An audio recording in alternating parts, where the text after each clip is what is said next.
All right, what's going on, guys? Welcome back to the channel and welcome back to another video. Captain Cody Davis finally back again with you guys here after what was about a 2-week hiatus. About 2 days after getting home from the hospital with our newborn son, I came down with some crazy sickness, virus. I don't know what it was, but it's been over a decade, I feel like, since I've been that sick. So thankfully it happened on a week where I had taken off time to be with the family and not have to work. And then gradually, as I started going back to work, I just kind of gradually started to feel a little bit better. So now I'm pretty much back at 100% and we'll be back trying to film content for you guys. I did, however, go out 2 days ago with my brother and fish an event out here on Okeechobee. Ended up placing second with just under 24 pounds, I believe it was. Super special day, and unfortunately I really got none of it on film because it was one of those deals where the magic truly happened in about an 8 to 10 minute span and it was over. And while that was going on, I had the camera rolling but noticed that it wasn't working. I took a minute to try and jiggle the wires and try to just see what was going on. Nothing worked, and it was at the end. I had to, keep fishing. So I really got none of it on camera.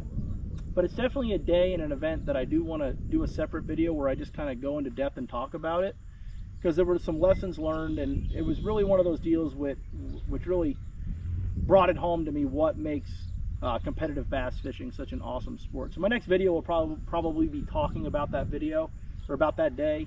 Awesome time. It was just it was super cool to share that with my brother. So hopefully we'll get out there and do it again and not have camera trouble. But in the meantime, like I said, I've been working. I fished an event, so I have gotten to play with some of my other Senko Sticks rods now, and just thought I'd shoot another video talking to you guys about them. I know I feel like I'm probably pushing these things down your throat, which is what I do not like to do here on the channel, but I've had a lot of people asking, like, keep them up. I'm interested. I've been following their brand, interested to hear what you have to say about them, what you like, what you don't like, what you'd use what for. And I just need to post some content, so I'm gonna talk to you guys about them. And this one is it's funny. So the next two rods I'm gonna talk about were ones that I just kind of, I don't want to say weren't as excited to play with, but when it comes down to it, it's kind of what it was. But now they're probably my two favorites I have so far. So we're gonna talk about this one. We're gonna talk about the big one. We're gonna talk about the frog rod I picked up.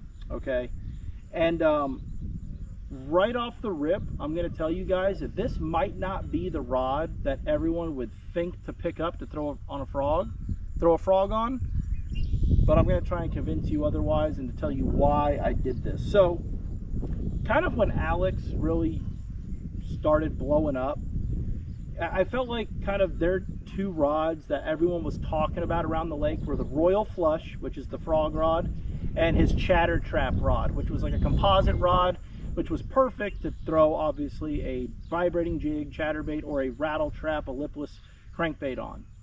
And I got my hands on both now, and I can, it shows, okay, why these rods are so popular and really kind of put them on the map out here around the lake. But here's the deal. So their traditional Royal Flush, what they're calling the Royal Flush, is a 7.2 heavy action rod, and that I do have that. I have one of the first ones that they ever made. And if you guys have been watching any of my early videos from this spring, I was throwing my frog on that rod, and obviously I caught tons of fish. Heck, we caught the biggest bag I've ever caught on it in a tournament, me and a buddy of mine. So awesome rod. It's phenomenal. It's a 7.2 heavy. But one day, it's funny as you grow as an angler, what your ideas of what you want to fish with change.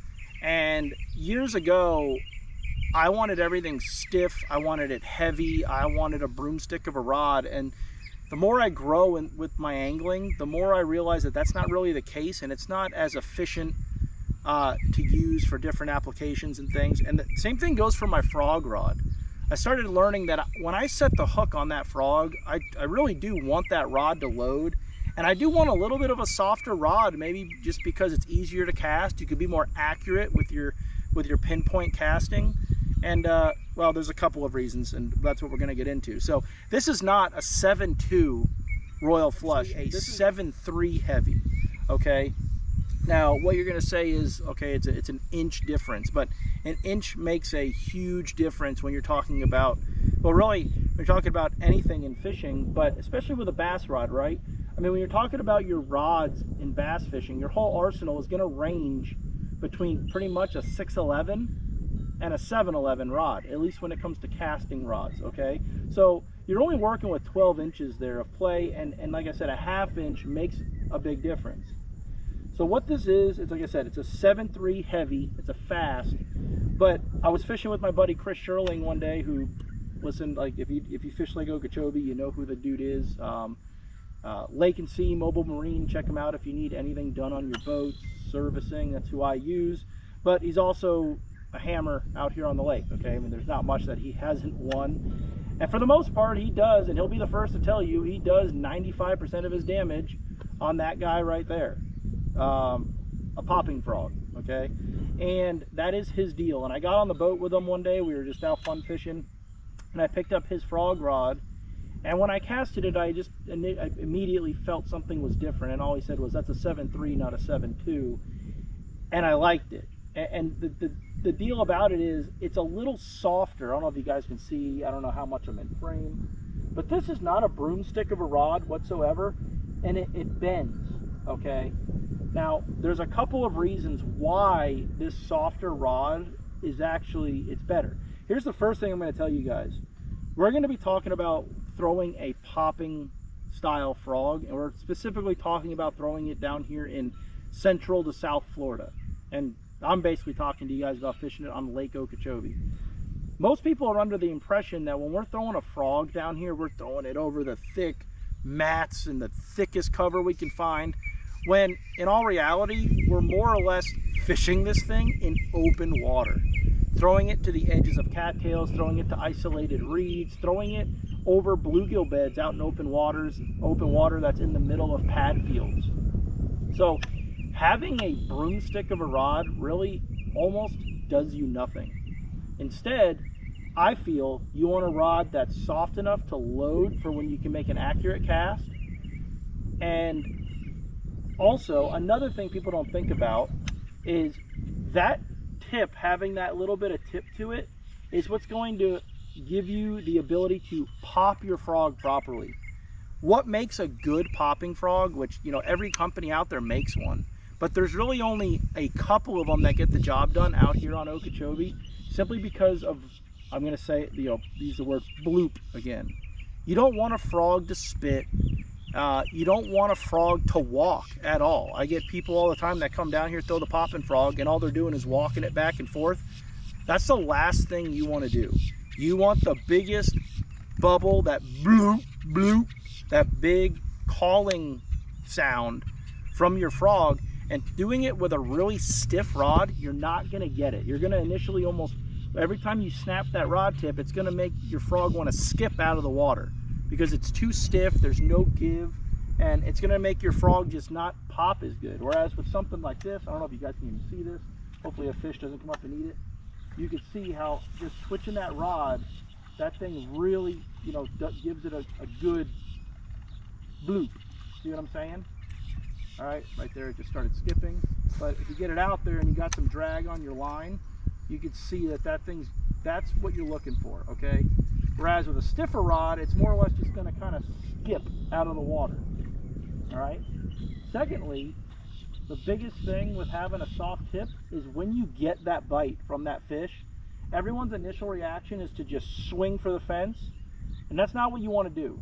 When that fish eats that frog, they're not going to spit it, okay? You have time. Time starts going through your head at 1,000,000 miles an hour, and you feel like it's been 30 seconds. He's really had the frog in his mouth for a quarter of a second. So what is important to do is to reel down and find which way the fish is moving. Is the fish coming at you?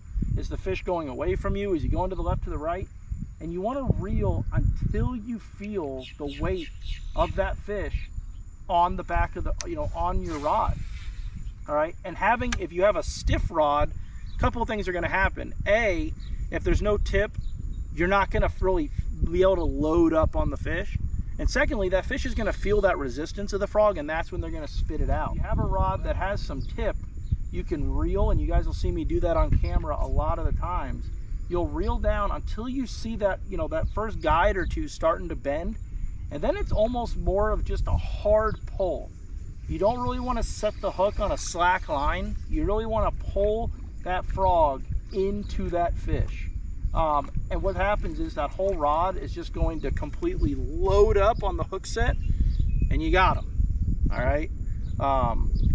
So the softer, a little bit softer rod, all right, is going to give you that, you know, the ability to pop the frog easier. You're going to be able to cast it easier.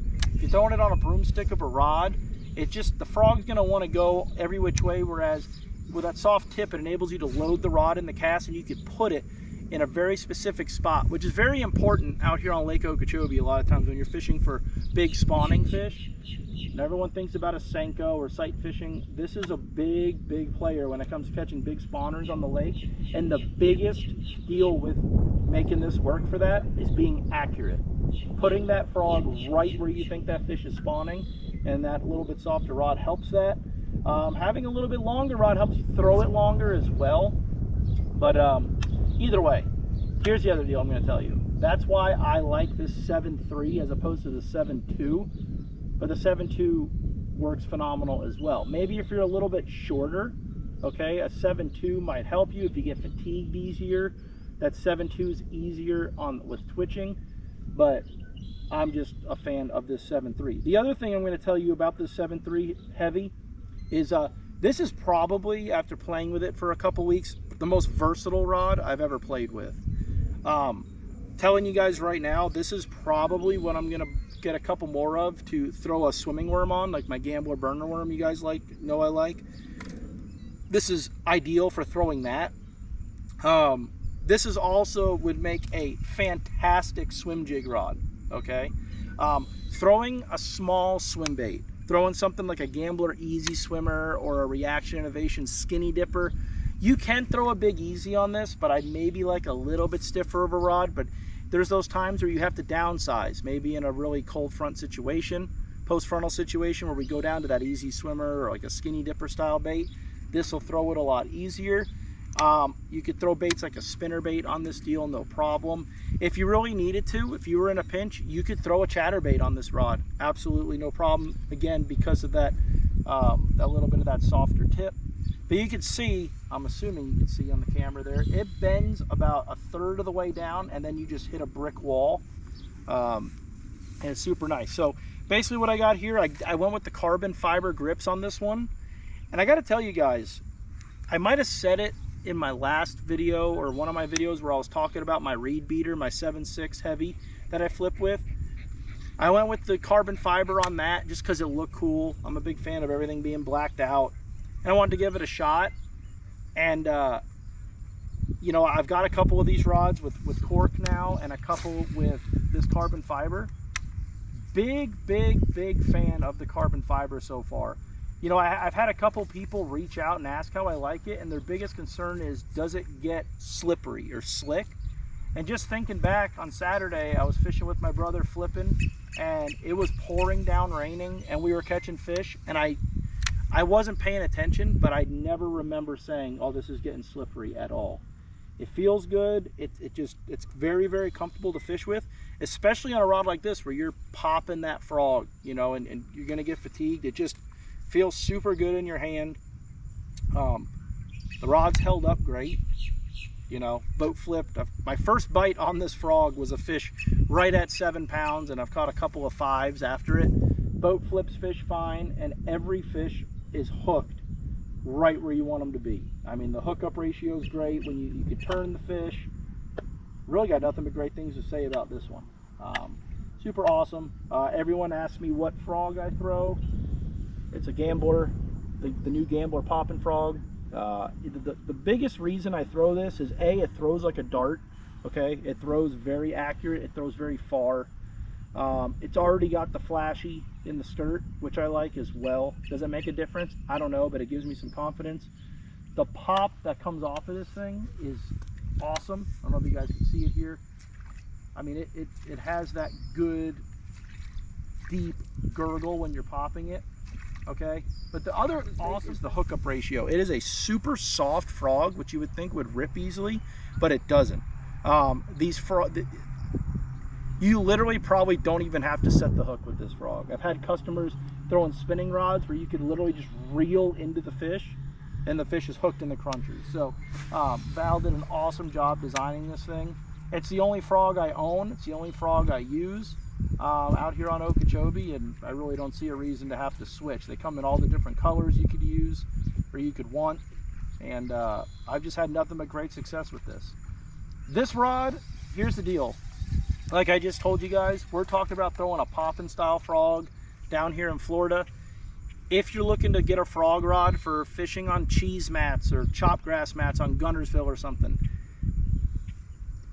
I'm not going to say this isn't going to work. I guarantee you this would work, but maybe you would have to message Alex and let him know, listen, I'm going to be throwing more of a traditional style frog as opposed to a popping frog. What rod do you recommend? Because I'm sure he can point you in that direction. Down here, honestly guys, anymore, I grew up frog fishing with a traditional bronze-eye Spro frog. I don't even own a frog anymore that's not a Gambler popping frog, because that's really all we use down here on the lake is that popping style frog. So message Senko Sticks with any questions you have regarding what you're looking for. They could help you out. I knew what I wanted, but I still kind of just told Alex, like, hey, you know what I fish with, just do what you think I should use, and it just knocked it out of the park. Couldn't say enough good things about this rod. Definitely check it out. If you have any questions, again, this is a 7.3 heavy fast action. It's in the BTO series, and I did go with the carbon fiber grips, and really couldn't recommend that anymore. So appreciate you guys watching, and I'll see you guys on the next one. Tie lines, guys.